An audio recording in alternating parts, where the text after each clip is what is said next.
आज हमारा है 2016 का प्रथम पाली का क्वेश्चन। इसमें सबसे पहला प्रश्न है, प्रकाश के परावर्तन के कितने नियम हैं? तो प्रकाश के परावर्तन के 2 नियम हैं, अपवर्तन का भी 2 नियम है। स्नेल के नियम क्या है? तो अपवर्तन का जो पहला नियम है यानी साइन आई बटा साइन आर एक नियतांक होता है, वह स्नेल का नियम है। तीसरा नियम प्रत्यावर्ती धारा किस उपकरण से प्राप्त होता है? तो जनरेटर द्वारा प्रत्यावर्ती धारा प्राप्त होगा। चौथा प्रश्न, ओम के नियम का गणितीय मान क्या होगा? तो ओम के नियम का गणितीय मान निकालने के लिए सबसे पहला यहाँ पे मतलब V बराबर आई आर। पांचवा प्रश्न, दीर्घ दृष्टि दोष का निवारण किस लेंस के द्वारा किया जाता है? तो दीर्घ दृष्टि दोष का निवारण के लिए उत्तल लेंस का उपयोग होता है। छठा, कार्बन आवर्त सारणी के किस वर्ग का सदस्य है? तो यह शायद मतलब 13वां वर्ग या कुछ 14वां वर्ग का तत्व है। सोडियम की परमाणु संख्या कितनी होती है? तो यह होगा, इसका होगा 11। शुद्ध जल का pH मान 7। 9वां, आवर्त सारणी के क्षैतिज कतार को क्या कहते हैं? तो आवर्त कहते हैं।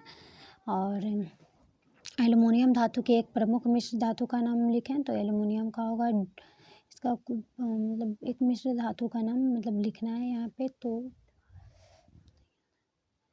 अमीबा का पाचन कैसे होता है? तो अमीबा का पाचन मतलब अमीबा का पाचन जो होता है वह मतलब यहाँ पे कुटपाद का निर्माण करता है अमीबा, और उसके द्वारा पाचन प्रक्रिया करता है।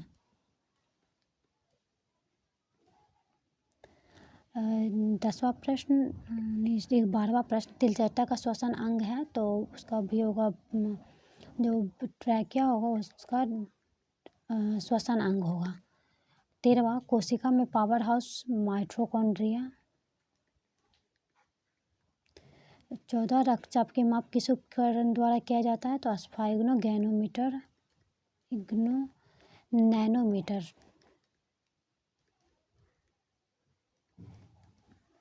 15वां, अनुवांशिकी का पिता किसे माना जाता है? तो यह मेंडल का। 16, प्रतिरोध क्या है? इसका एसआई मात्रक। तो प्रतिरोध जो विद्युत धारा का विरोध करता है उसे हम प्रतिरोध करते हैं, इसका ओम मतलब एसआई मात्रक ओम। 17, दृष्टि दोष क्या है? यह कितने प्रकार का होता है? जब किसी नेत्र के द्वारा मतलब पास या दूर की वस्तु देखने में मतलब कठिनाई होने लगती है तो उसे दृष्टि दोष कहते हैं। यह मुख्यतः 3 प्रकार का होगा, एक निकट दृष्टि दोष, दूर दृष्टि दोष और जरा दृष्टि दोष।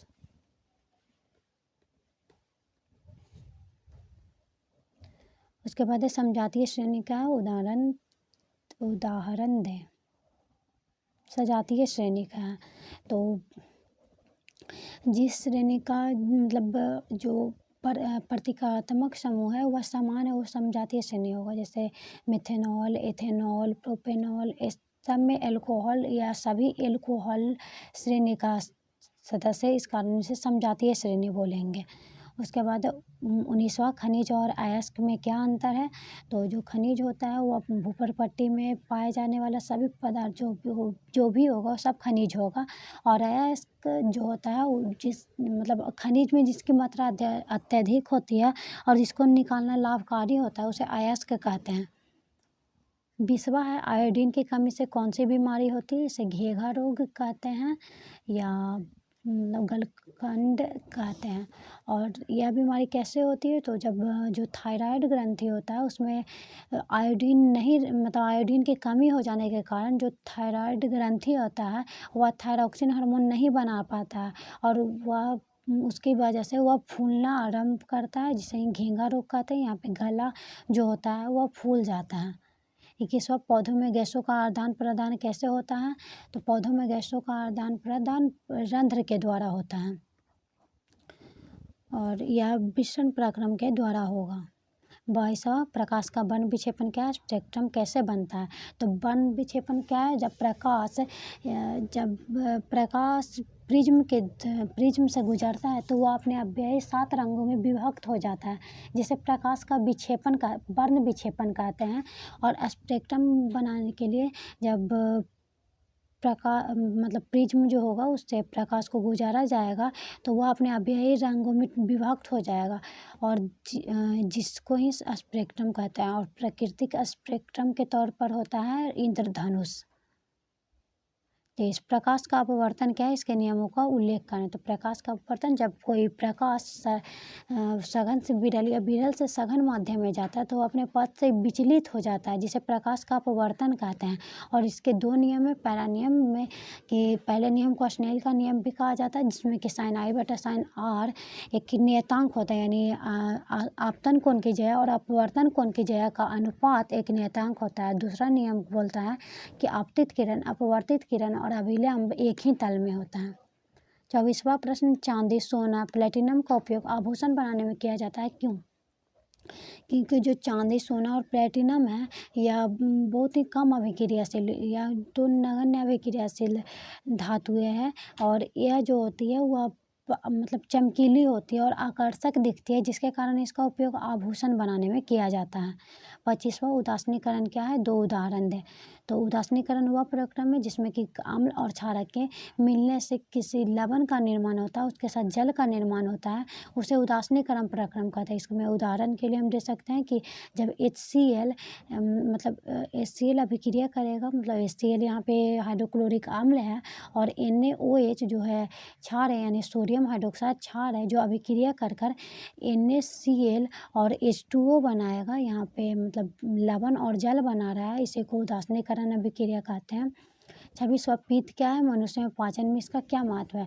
तो पीत जो है वह एक क्षारीय द्रव्य है जो कि यकृत में इसका निर्माण होता है और पित्ताशय में संग्रहित होता है। जो पीत होता है जो भोजन आमाशय में अम्लीय माध्यम में बनता है और उसका पाचन होता है, उसके बाद वो अम्लीय होता है, जो कि जिसमें कि पीत रस मिलने से वह पीत रस क्षारीय होता है और इसके मिलने से यह उदासीन हो जाता है। उसके बाद 27वां है, उत्सर्जन क्या है, मानव में इसके दो प्रमुख अंगों का नाम लिखें। तो मनुष्य में या किसी भी जीव में मतलब हानिकारक रसायनों को शरीर से बाहर करने के प्रक्रम को उत्सर्जन कहते हैं। मनुष्य में दो प्रमुख अंग इसका है। पहला तो इसका अंग है वृक्क, जो कि नाइट्रोजनी पदार्थों का उत्सर्जन करेगा, और जो दूसरा अंग है वह है त्वचा, जो कि जिसमें कि श्वेत ग्रंथि होते हैं और वह पसीना शरीर से बाहर निकालता है। आगे है यहाँ पे 28वां, डायनमो क्या है, इसके क्रिया सिद्धांत और कार्यविधि का सचित्र वर्णन करें। या जो डायनमो है उसी को जनरेटर कहते हैं और यहाँ पे दूसरा है विद्युत मोटर और इसके सिद्धांत और क्रिया विधि का सचित्र वर्णन करें। तो जो जनरेटर है और जो मोटर है उसका क्रिया विधि मतलब ऐसे लिखवाया हुआ है। इसका में सबसे पहले जनरेटर जो है उसका सिद्धांत है कि किसी बदलते हुए चुंबकीय क्षेत्र में किसी चालक तार को रखने पर उसमें विद्युत धारा उत्पन्न होती है, जिससे मतलब उसका सिद्धांत कहता है। और इसका कार्यविधि जो होता है वह फ्लेमिंग के दाएं हाथ नियम पर आधारित होता है। दूसरा विद्युत मोटर क्या है, तो जब किसी चुंबकीय क्षेत्र के अंदर किसी चालक को रखते हैं और उसको मतलब उसको घुमाया जाता है तो उससे उसके मतलब उसमें मतलब चुंबकीय क्षेत्र में किसी चालक को रखा जाता है तो वह और धारा दिया जाता है तो वह घूमने लगता है अपने अक्ष पे, और वह मोटर का सिद्धांत है। और जो उसकी क्रिया विधि होती है वह मतलब फ्लेमिंग के बाएं हाथ नियम पर आधारित है। उसके बाद है 29वां प्रश्न, अयस्क क्या है, अयस्क के सांद्रण की विधियों के लिखें। तो खनिज में जो पदार्थ अधिक मात्रा में मिलता है और जिसको निकालना लाभकारी होता है उसे अयस्क कहते हैं। अयस्क के सांद्रण की विधियों को लिखें। तो अयस्क का सांद्रण में सबसे पहले तो उसे चूर्ण में बदला जाता है उस चीज़ को, उसके बाद उसका निस्तापन या भर्जन करते हैं और उसके बाद उसका ऑक्साइड प्राप्त होता है। ऑक्साइड से उसका अपचयन कराने के बाद उससे जो अपचयन कराते हैं आप चयन कराते हैं तो उससे जो तत्व बनता है उसके बाद उसका विद्युत अपघटन कराने के बाद मतलब विद्युत अपघटन कराने के बाद उससे शुद्ध धातु का निर्माण होता है। उसके बाद ये साबुन और अपमार्जक में अंतर क्या है? तो साबुन लंबी कार्बोनिल श्रृंखला का सोडियम और पोटेशियम लवण होता है, जबकि अपमार्जक सल्फोनिक और असल्फोनिक लवण होता है। साबुन जो होता है वह कठोर जल में अभिक्रिया नहीं करता है और अपमार्जक कठोर जल में अभिक्रिया करता है। साबुन मिश्रित संरचना बनाता है, जबकि अपमार्जक मिश्रित संरचना नहीं बनाता है। साबुन हानिकारक होता है और अपमार्जक त्वचा के लिए हानिकारक नहीं होता है। तीसरा प्रश्न है, मानव मस्तिष्क का एक स्वच्छ नामांकित चित्र बनाएं। तो इसमें मानव मस्तिष्क का स्वच्छ नामांकित चित्र बनाना है। इसमें सबसे पहले ऊपरी भाग को अग्र मस्तिष्क, बीच वाले भाग को मध्य मस्तिष्क और नीचे वाले भाग को मतलब पश्चिम मस्तिष्क। पश्चिम मस्तिष्क जो होता है उसका 3 भाग होता है, पोन्स मेडुला और मतलब अनुमस्तिष्क, ये सब। और अगला इसमें अथवा वाला प्रश्न है, मानव नेफ्रॉन का स्वच्छ नामांकित चित्र बनाए। तो इस चित्र को आप, इन दोनों चित्रों को आप बनाकर मतलब प्रैक्टिस करें। उसके बाद है 31वां प्रश्न है और यहाँ से ऑब्जेक्टिव प्रश्न है। सबसे पहले विद्युत फ्यूज विद्युत धारा के किस सिद्धांत पर कार्य करता है? तो यह ऊष्मीय सिद्धांत पर उसका कार्य करेगा। उसके बाद है, किसी कुंडली का प्रतिरोध ज्ञात करने के लिए किस सूत्र का मतलब करने का सूत्र क्या है? तब प्रतिरोध ज्ञात करने का तो मतलब R बराबर V/I। तीसरा, बैटरी के किस प्रकार की धारा प्राप्त होती है बैटरी से? तो बैटरी से होता है दिष्ट धारा। फिर है, दाढ़ी बनाने में किस प्रकार का दर्पण का उपयोग होता है? तो यहाँ पे अवतल दर्पण का। विभवांतर का एसआई मात्रक क्या होगा? तो इसका होगा वोल्ट। छठा, प्रकाश के अपवर्तन के कितने नियम है? तो यह होगा 2। और उसके बाद है, 1 वोल्ट कहलाता है। तो 1 वोल्ट का मान होगा 1 जूल पर कूलम। अगला प्रश्न है, श्वसन किस प्रकार की रासायनिक अभिक्रिया है? तो श्वसन जो है ऊष्माक्षेपी रासायनिक अभिक्रिया है। 9वां, कौन विद्युत का सर्वोत्तम सुचालक है? तो जो चांदी होता है वो विद्युत का सर्वोत्तम सुचालक होता है। 10वां, आवर्त सारणी को ऊर्ध्व स्तंभों को कहा जाता है। तो ऊर्ध्व जो स्तंभ होता है उसे वर्ग कहा जाता है।